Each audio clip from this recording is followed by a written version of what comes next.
It's a brilliant time to be a Crystal Palace fan. New signing Dominic Solanke has hit the ground running. Wonder kids are starting to show their potential, and an unlikely fight for Champions League football is on in our very first season. And still with a huge £72 million transfer budget, I think we need one more signing this January to get us over the line. But as ever, first, it's time to face the media. I have appointed myself as a member of the board. Now, here are some objectives. You've got to sign an under 21-year-old, and they must play 20% of matches and start cup matches. Also a restriction, so keep the budget at above 45 million. The board would like to finish in the top 8 this season. We believe with the squad we can achieve it. If not, the top 3 most valuable players will be sold off. Good luck. So wow, that is quite the statement to start this episode off. Now to be fair, youth development has been quite a big thing for me this season, hence the fact that Rakzaki has scored 4 times and 3 assists in 17 appearances so far this season. But with me sending scouts out to the likes of England, France and Spain, and Crystal Palace having a very good record at bringing through some of the best young talent in England through their youth academy, I totally agree with you that we should be looking for some of the best young talent across Europe to try to add to our ranks to make sure that we can bring in the best wonder kids on this career mode. And it's funny you should say that I should put a restriction on my transfer budget, because perhaps you're more closely aligned to the board than you think, as they also want me to put a restriction.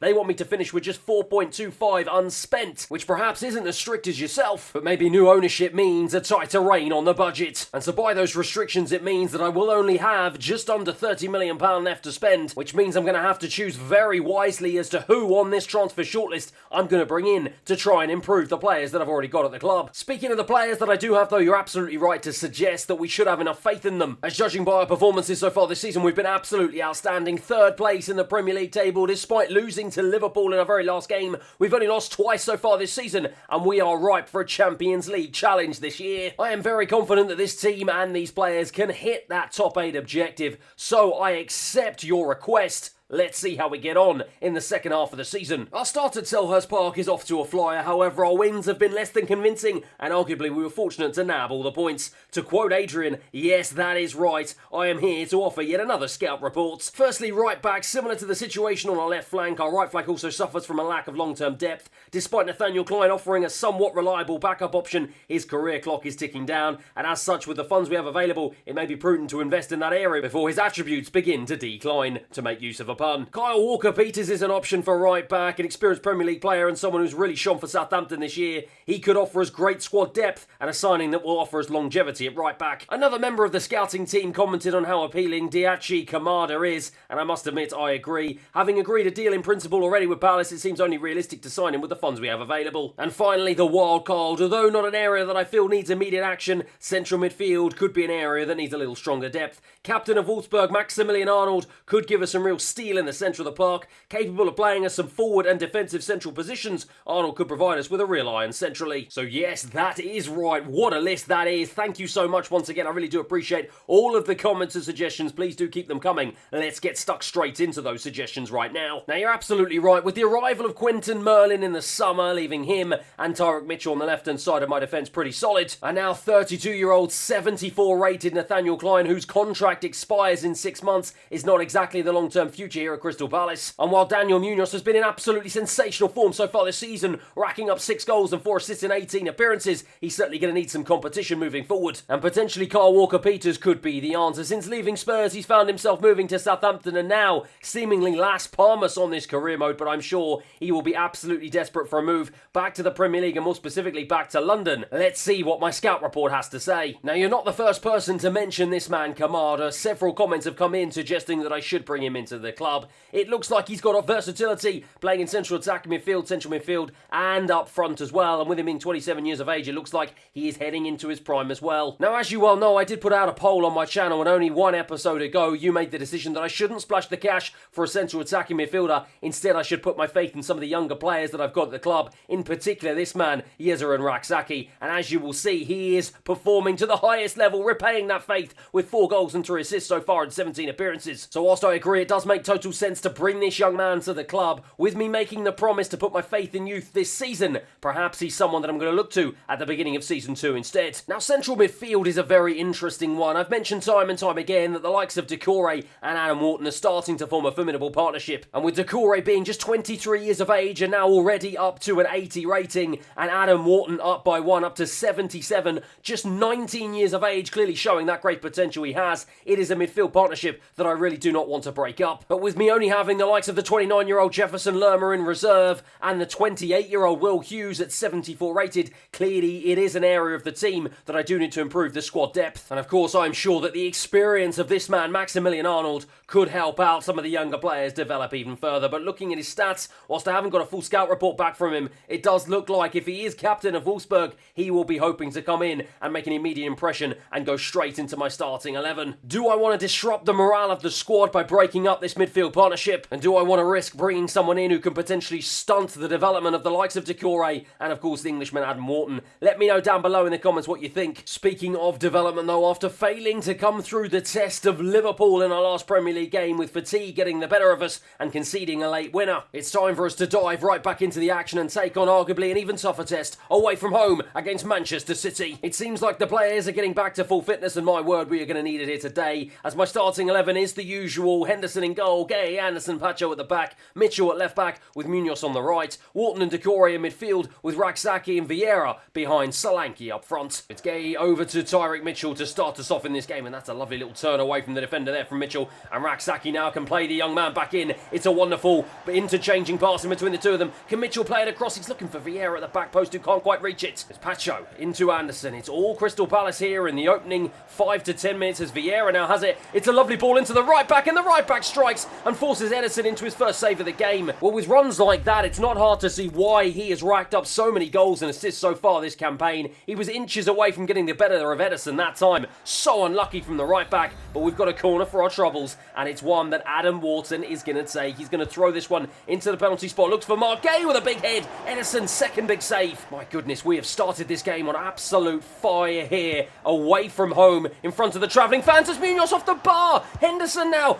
He just couldn't get there, and in the end, they just about clear their lines. Decore will pick up the scraps, though. Munoz once again out to Wharton. Wharton looks to Mitchell on the left-hand side, who plays it back into Raksaki to keep the ball alive. Out to Decore, into Vieira. Vieira shifts onto his left and lines up a shot. In the end, it's blocked off. Well, we forced the keeper into two very strong saves, and we've hit the crossbar in the process here in the opening 20 minutes. What is it going to take to knock down this Manchester City door? But at the moment, it looks like they are going to try and see if they can knock our door down, as they just managed to skip away from the challenger Marquet and Munoz, and they get a free kick for their troubles. And it's one that Kevin De Bruyne is going to take. A very dangerous position here, and a very dangerous man to throw it into the box. It's Adam Wharton of all people to clear it away. Decore now out to Fabio Vieira. Vieira into Raksaki. He's blocked off though by Ruben Diaz. Really good defending. Phil Foden though tries to go past Pacho. Good defending, but it looks like we've gone and given away a foul in a really dangerous spot. It's Kevin De Bruyne to step up here. Is he going to look to shape to strike? It looks like he is. Kyle Walker's hovering over the ball, and he blazes it over the bar. There's Mitchell down the left-hand flank. Raksaki tries to turn away from the defender. Does a really good job. Decore now into Solanke, who's come deep. And Solanke now is surely going to look for the ball into Adam Wharton, who finds himself in an advanced spot,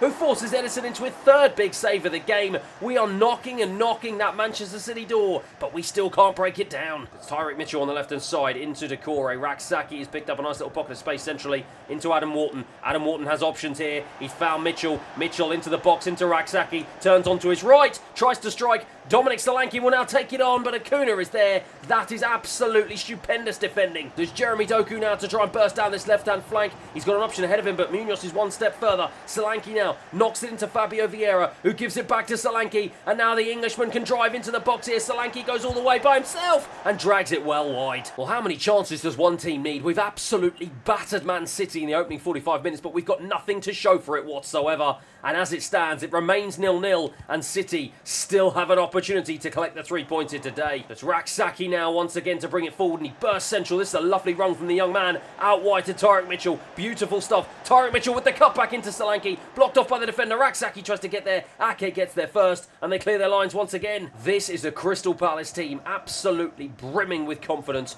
We are just battering Man City from pillar to post at the moment, but we just cannot seem to find a way through this stubborn defence. A mix of just poor misses, great goalkeeping from Edison, and somehow they found themselves still on level terms as it's cleared away from Anderson, only as far as Bernardo Silva. Julian Alvarez lines it up. over the top. We're just going to play this around at the back now, trying to draw Manchester City out, and it looks like we've done a really good job of doing so because Fabio Vieira now has it in a really good position, plays it into Dominic Solanke. He's got the overlapping run of Munoz, and that is a wonderful run, and look at the right back go, drives into the box, waiting for the cutback. He finds the cutback to Rak-Sakyi. His shot is tame, and it's easy for Henderson. It's Bernardo Silva for City, weaving away from the challenge of Rak-Sakyi here. About 15 minutes plus stoppage time remaining on the clock for one of these two teams to find the breakthrough, and it's Anderson with a wonderful challenge, and the centre-back now can try and drive forward, looking for options up ahead of him. He's found the youngster Rak-Sakyi. Has he got the pace and the stamina to burst into the box? Yes, he does. Takes it on himself and just drags it well wide. Oh, he knows that was a big opportunity, and perhaps that inexperience and lack of composure in front of goal showed itself there today.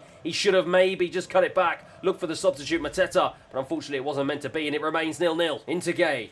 It's Lerma now also on as a substitute. Out to another one in Nathaniel Klein. Into Franca. The substitutes now really going to come on here and try and see if they can be the difference makers. Klein throws it across to Merlin, the left back, who takes it on, plays it back into Decore, and he puts it high and wide as well. It's Phil Foden now. Into Julian Alvarez, out to Rodri, well intercepted by Mark Gay. Brilliant defending as ever from the young man. Lerma now to try and play it through the channel into Rak-Sakyi. This is really good stuff from Crystal Palace. Rak-Sakyi to try and play it across. Ederson is equal to it, and still we cannot find the back of the net. Deep into stoppage time, the referee looks at his watch and blows for full time. Well, you cannot fault the team here today. We created chance after chance after chance. We ran Manchester City ragged. But unfortunately, it still wasn't enough as it finishes here, 0-0. Well, there can be absolutely no doubt that missed chances certainly cost us. But on the plus side, it was another clean sheet, and it means that Dean Henderson is now the Premier League clean sheet leader with 7 in 17 appearances. I felt like we had so many different opportunities to score, and absolutely everything, all creativity, seemed to come through this young man, Rak-Sakyi. He has had an absolute phenomenal season so far. And whilst Dominic Solanke couldn't find the back of the net against Manchester City, I'm reluctant to come down too hard on him, considering he's my top goal scorer with 10 goals in 15 appearances. One man, though, who I'm slightly more concerned with is this man, Fabio Vieira. Since his big money move from Arsenal in the summer,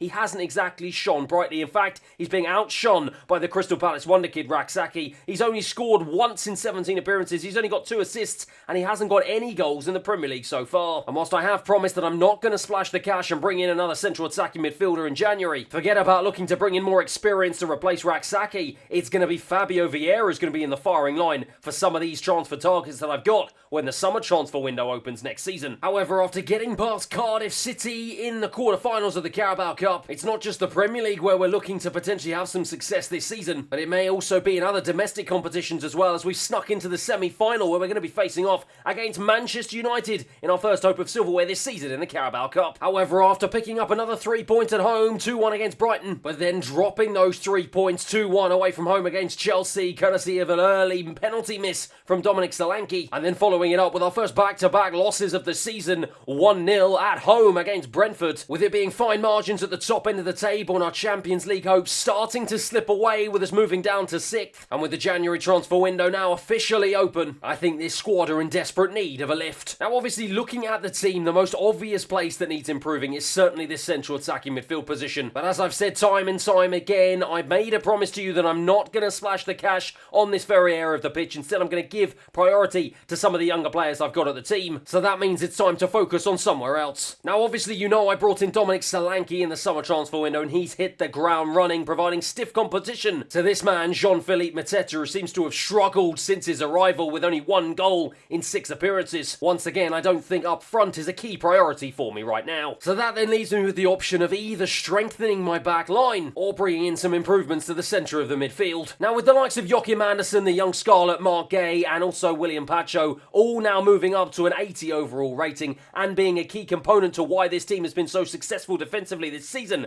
I'm kind of reluctant to also break up that partnership and potentially bring in another central defender. And whilst arguably Will Hughes and Jeffrey Lerma could do with upgrading from a squad depth perspective, once again, as I've said time and time again at the beginning of the episode, I don't want to bring in anyone who's going to potentially jeopardise the partnership between Decore and Adam Wharton in the centre of the park too. And so that leaves me with right back, and with Daniel Munoz clearly being such a crucial player for me this season, and with Nathaniel Klein on his way out of the club and clearly not offering any form of competition, plus with some new restrictions of course being placed on my transfer budget, I think adding some squad depth on the right hand side of my defence is the most sensible option. And so taking on my scout's advice, I think the best option is to turn to a man who is absolutely desperate for a move back to the Premier League. He offers us experience that some of the other right-backs on my shortlist just can't offer us. And he's someone whom, at 26 years of age, entering his prime and now 77 rated, is the perfect competition for Daniel Munoz on the right-hand side of my defence. Yes, that is right. It is time to say hello to our first signing of the January transfer window as Kyle Walker-Peters joins for £10.5 million. He's a clear step up from Nathaniel Klein. He offers versatility to be able to play both on the right and the left-hand side of defence, and I think he will provide some really good competition to the 27-year-old Colombian for the foreseeable future. But just when I thought we were in a really good position to continue with the second half of the season, we are hit with some absolutely gigantic news as our Scarlet Adam Wharton has been approached by Bayern Munich, who have seemingly triggered his release clause that I didn't even realise he had. So of course I've had to make it my number one priority to meet with both he and his agent to try and convince them both that Crystal Palace is the place for the young man's future. I've got to guarantee him that he'll be an important part of the squad. I've got to obviously make sure that I get rid of any release clause that he's got. And of course I've got to make sure that I give the young man a very nice little salary bump to boot. It's an offer that the young man is very happy to accept, but it is under one condition: that if he does continue his fine form over the course of the next couple of seasons and another big team does decide to eventually come in for the young man for a big amount of money, I will not stand in his way to seek a move to a far bigger club.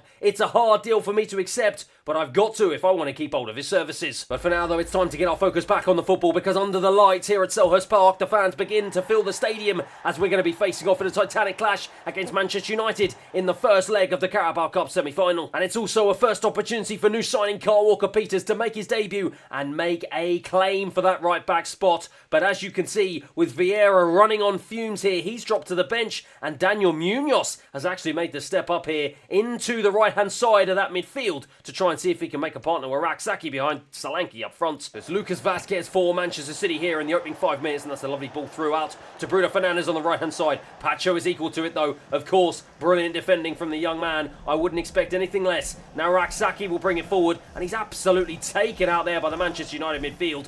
But the referee waves play on, and Munoz will try and bring it forward, but it's intercepted by Malacia down the left-hand side. Munoz tries to win it back, doesn't able to though. Kyle Walker-Peters isn't able to get there ahead of the striker, and now Rashford will try and beat Adam Wharton into the penalty area. He's done just that. The young man frantically coming across, but it's Leon Bailey, the Aston Villa man, who has absolutely lashed it into the top right-hand corner, now in a Manchester United shirt with an overhead kick that sends the travelling United fans into raptures. Well, what a way to break the deadlock, and we've only got ourselves to blame. Gave the ball away in a really silly position, but United still had a lot of work to do. They beat the right-hand side, the side that Kyle Walker-Peters is supposed to be protecting, and my defenders missed the header. And in the end, the goalkeeper is not going to stop that. Fabulous volley. 1-0 Manchester United. It's Tyreek Mitchell now to try and bring this one down the left-hand flank as we look to try and see if we can respond immediately here. But we got to give the ball away. It's been a really poor start here in the opening 25 minutes from Crystal Palace. United starting to assert their authority here as they look to try and see if they can add a second. Lucas Vazquez now into Leon Bailey, the goal scorer, full of confidence. Adam Wharton can't come across the challenge. Bailey has it once again, and it's trying to streak past Tyreek Mitchell. He's done just that now. Defensively, we're being undone here, but eventually Decore comes across and loses it in a really dangerous position and just about manages to get it back. My word, the ball was bouncing around like a pinball there. Kobbie Mainoo now being pressed by Daniel Munoz, but Amrabat has managed to wriggle away, and it's out to Malacia on the left-hand side. He's got Rashford up ahead of him, doesn't need him, looks for Morata, who eventually finds Rashford, and he's got the beating of Mark Gay for pace here down this left-hand flank. Rashford, the architect for the first goal, looking to do the same here for the second. Morata gets his touch all wrong. So it's the start of the second half here, and at the moment we've had absolutely no luck in the first. Really unable to carve out any decent opportunities. Manchester United are very unfortunate not to at least be 2 up here. We've got to see if we can pull ourselves together, but with passes like that out from defence, we are doing ourselves no favours whatsoever. Marcus Rashford into Morata, lovely little flick back into Bruno Fernandes, and just like that, United double their lead here. Well, my defence that's been so strong all season, making silly mistakes at huge moments in the game, and now, with us being within a sniff of our first domestic final in this career mode, we're throwing it all away. Manchester United 2, Crystal Palace 0. It's Mark Gay now Out to Pacho centrally. Pacho finds Raksaki, who's picked up a really nice pocket of space. As I said, everything creatively seems to be coming through this young man so far in this career mode. And look, he's just weaving, dancing his way through a couple of challenges. Really good stuff from the young man into Dominic Solanke, who can't do anything about it, but instead he's going to float this one over to Carl Walker-Peters on the right-hand side, who takes it down. Can he loop it into the box, into the back post? Look at Raksaki! And once again, it's the young man who is coming to our rescue with a wonderful head at the back post to get us a lifeline here in this game. Well, he did all the hard work originally, skipping away from the challenge of a couple of players. It looked like momentum was lost, but it was Kyle Walker-Peters on his debut to get the assist. A wonderful cross right to the back post, and an unmarked Raksaki is not going to miss from there. Wonderful header, 2-1. It's Decore now. Have we got the bit between our teeth here? Have we got our confidence back as Tyrick Mitchell tries to play it into Dominic Solanke? The young man has stayed on side, and he now bursts into the box, trying to shift it back onto his right, and he just takes too heavy a touch. United clear their lines. It's Marcus Rashford down this right-hand side once again. Munoz trying to come across the cover, but not strong enough. And now Kyle Walker-Peters can't get back either. Marcus Rashford twisting away into Morata, into the box. United looking to strike back immediately. Out to Kobe Mainoo. It's blocked by Pacho. It falls to Amrabat. This time it's cleared, and eventually it falls to Bruno Fernandes, who fluffs his chance. And Henderson says thank you very much. So Munoz now down the line, looking for the run of Kyle Walker-Peters. Can he get there ahead of the defender, Johnny Evans? No, he can't, but he does eventually manage to win the ball back. That is really good attacking play from the Englishman, and he eventually just runs it out of play. We've got a few minutes remaining on the clock here. At the moment, United still lead 2-1. We've got some time, though, to try and see if we can find a route back into this game, and if it's going to come from anyone, of course, it's going to be from this man, Raksaki. He plays a ball into Dominic Solanke, who has somehow stayed on side. The Englishman now into the box. Solanke straight against the goalkeeper. It rebounds back, and it goes off for a goal kick. Well, that was the chance that if it was going to fall to anyone, it would have been Dominic Solanke, you would have hoped, but he fluffed his lines right at the pivotal moment in stoppage time. As at full time here, we lose the first leg, 2-1. Well, you would have absolutely bet the house on Dominic Solanke scoring at the end there, but somehow he missed, and I've just got to hope that that doesn't come back to bite us. Once again, though, I find myself singing the praises of this young man, Raksaki. Absolutely everything we did right came through this young man's creativity. And finally, what a debut for this young man, Kyle Walker-Peters. A little bit suspect at the back, but he was always offering some positive momentum moving forward, and he got an assist for his troubles. Hopefully, that will give him the confidence to continue to compete with this man, Daniel Munoz, in the second half of the season. For now, though, these players are being thrown straight back into the fire, more specifically against Arsenal at the Emirates, as we're going to look to see if we can do the double over them and secure a famous victory for the second time this season against Mikel Arteta's men. It's going to be a much harder job this time, though, away from home, and Arsenal are firing in all cylinders, challenging for a Champions League spot this season. Let's see what we can do. It's Raksaki, who else but to pick up the ball and come central, and that's a wonderful defence-splitting pass across to Munoz on the right-hand side, who brings it forward into Fabio Vieira. Of course, he'll love to do a really good job here today against his former club. Skips away from 1-2 challenges, and now finds a route to the edge of the box, throws it into the back post, looking for Dominic Solanke, well intercepted by Ben White. It's Gabby Jesus now into Odegaard, over to Saka on the right-hand side. Saka weaving away, trying to get away from a couple of challenges and doing a really good job of doing so, and that's a wonderful ball into Odegaard. Lovely pass into Gabby Jesus now, who's wriggling away from the challenge of Anderson. Can't do enough, though, to get the ball back off of him. Odegaard into the box now. Anderson does enough, but he goes and gives away a penalty in the process. He put his body in the way, and it wasn't enough. Odegaard just skipped ahead of him, got to the ball first, and the referee points to the spot. Well, let's have another look at the challenge. Yep, Odegaard's got there first. We can have absolutely no complaints. I'm furious. And now it looks like it is going to be the Englishman Saka who's going to step up here in front of a nervous Arsenal crowd. Inside the opening 15 minutes, it's Henderson against Saka, and he just does an easy one straight down the middle. Just chips it over Henderson, who had no chance whatsoever as Saka celebrates in front of the cameras. Arsenal lead 1-0. It's Pacho now into Adam Wharton, under a bit of pressure, finds Mark Gay, though, who brings it out of defence and tries to play it through the legs of Declan Rice. That was an ambitious try there, and it did not come off for the centre-back. Jorginho now trying to power forward into Zinchenko on the left-hand side. Lovely pass through, back into Jorginho, into the box. Mark Gay comes across. Don't be silly and give away a penalty in another dangerous position, but it's into Gabby Jesus. Unfortunately enough, we just do enough to get the ball clear. Dominic Solanke into Raksaki. What options does he have up ahead of him? That is a sensational ball over to Fabio Vieira on the right-hand side. Has he got enough to shift it onto his left and strike? My word, what a save from Ramsdale. Well, that would have been an incisive counter-attack if I've ever seen one. Of course, Raksaki, the architect, once again. It's Adam Wharton bottom though, looking to do the same here today as Munoz tries to play it across. It bundles around all over the place and eventually Ramsdale just about manages to get his hands on it. It's Declan Rice now short into Gabby Jesus, who plays it out wide to Ben White on the right hand side. White into Saka, over to Odegaard, of course the man who got the penalty for Arsenal and has now fed a ball through into Gabby Jesus. Arsenal just working their way really nicely through my defence. Saka's in, what a save from Henderson. So it's Raksaki once again weaving around here, trying to see if he can pick out a man, and he finds another one in the former Arsenal man, Fabio Vieira. Munoz down the right hand side, weaving away here from a couple of challenges, and does eventually feed a ball into Fabio Vieira, who's going to look to try and see if he can play it across to Raksaki on his head. Ramsdale with the save yet again though. So it's Odegaard now at the beginning of the second half being chased down and challenged really well by Decore. And we've got the ball back, and that's exactly the sort of start I wanted to see here at the beginning of this half as Fabio Vieira tries to skip away from a couple of challenges, but Zinchenko wins it back. Arsenal have the ball, and it's end-to-end stuff here at the very beginning. Saka using some neat skills to get away from the challenge of Tyreek Mitchell, and now Ben White down the right-hand side, back into Odegaard, full of confidence in getting that penalty in the first half. Over to Saka, the goal scorer. Saka weaves away from the challenge here, continues into the box. Ben White into Gabby Jesus on the edge of the box, looking to try and strike. We're trying to challenge. Adam Wharton is there just in the nick of time. Fabio Vieira to bring it clear. Doesn't bring it clear very far though. He eventually though manages to skip past one challenge and two, and now will drive into the centre here. Skips away from, I think it was trying to get away from Declan Rice, but eventually Arsenal just about managed to win the ball back here. End-to-end stuff. Mark Gay wins it back. My word, I'm struggling to catch my breath here. Both teams trying to do everything they can to break the other's press, and eventually we have. It's Munoz now into the edge of the box. He's got options in there. Can he try and find Raksaki? No, he can't. It's just over his head, and Decore can't get there first. There's Ben White for Arsenal. Lovely lofted ball right the way over to Gabby Jesus. Anderson's going to come across. Doesn't come across quick enough though, and Gabby Jesus doubles Arsenal lead with 70 minutes on the clock. It was a lovely ball right over the top, split my defence in half, and Anderson couldn't come across quick enough. It would be argued that Henderson maybe could have done better. Let's have a look on the replay. When it looked like, he could have done enough. He dived the complete wrong way. Poor goalkeeping. Arsenal 2-0. It's Munoz now into Vieira, who's picked it up. Really nicely done. Skips away from one challenge. Drives to the edge of the box. Strikes! Oh my word, it was off the bar. That would have been an absolutely brilliant goal if it had gone in. And Decore now will go out wide to the left-hand side to Tyreek Mitchell. Floats it back in, looking for Dominic Solanke. In the end, it was just behind him. Odegaard.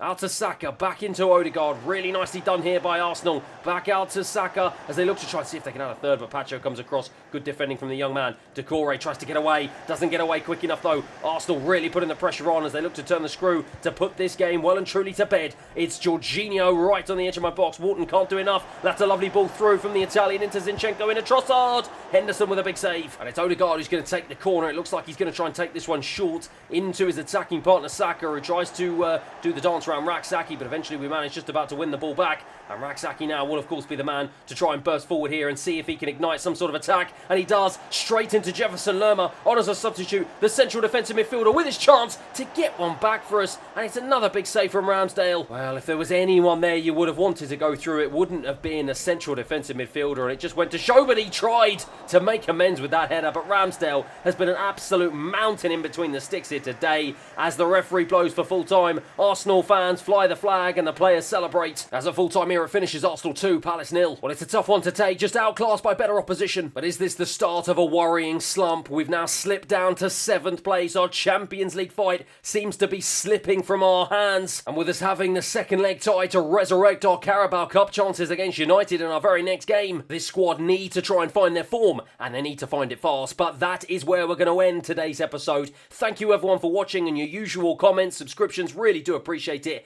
Thanks again. I'll see you next time.